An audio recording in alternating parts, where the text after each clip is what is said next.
Hello future tech leaders, I am Sindhuja. Based on my own experience, I know that learning the right skills can shape our future. What if I say learning was as thrilled as the tech world itself?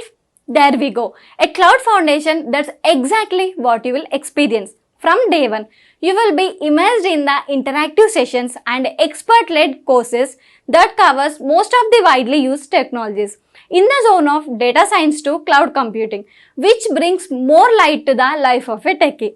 I'm so excited to help you and unlock the true potential of a technology. Well, then why to wait? Let's see what it unfolds. Just started the PEGA instance, but before that one comes up, please discuss regarding data manipulation. We have a data manipulation. Well, today's topic is data manipulation. What is data manipulation? Whenever we open a clipboard, the data will be present on pages, right? The data will be present on pages. How to manipulate a data? How to manipulate a data on pages? We'll actually discuss now. We have two types of rules to manipulate the data on a clipboard. One is data transform. That is also called DT data transform. And another rule is activities. We have two types of rules in PEGA for manipulating a data. One rule is data transform and another rule is activity. I will discuss regarding data transforms in today's session. And we have an interview question here.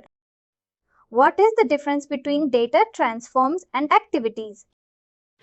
Like in which scenario you will use data transform and in which scenario you will use activities. The major difference between data transform and activities is data transform is used to manipulate the data. Only on clipboard. Only on clipboard. It will update the data only on clipboard pages. But activity is used to manipulate the data both on clipboard and database.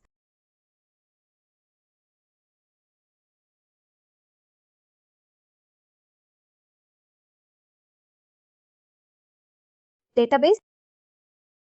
Now let's understand the difference. If you have updated the data on clipboard, then what happens?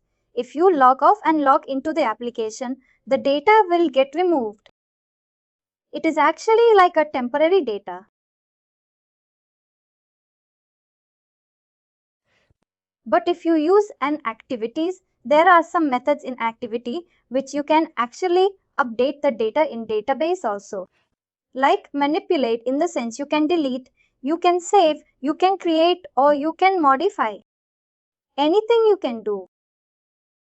You understand the major difference between data transform and activity rate. Because this is an interview question. They will ask you at what scenario you will use which rule. If you want to make a data change only on clipboard, then you can use a data transform. If you want to make the changes in database, then you have this activity rule. This thing is fine, right?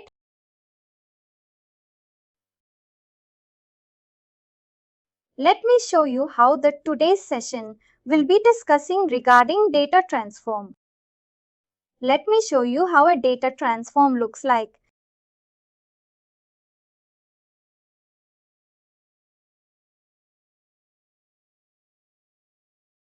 See, I am opening from records. Data transform will be present in data model category. These things you will get hands on when you're working. You can actually open yourself. Here in the data model, you have a data transfer. If you click here, it will open instances of data transform. Let the list of data transforms. Now, if you click on any one rule, it will open the data transform.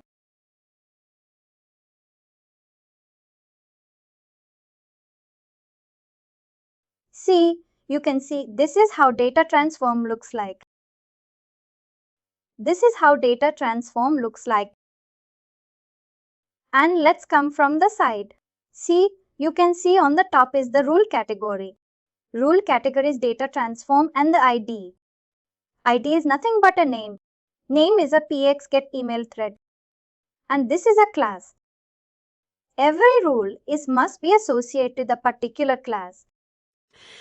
Not only a property. Every rule we have to create in particular class and in particular rule set. This is a rule set and this is a rule set version.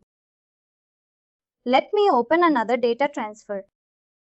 If you see this data transform, this data transform is present in code. And finally, do not forget to like, share and subscribe to our channel.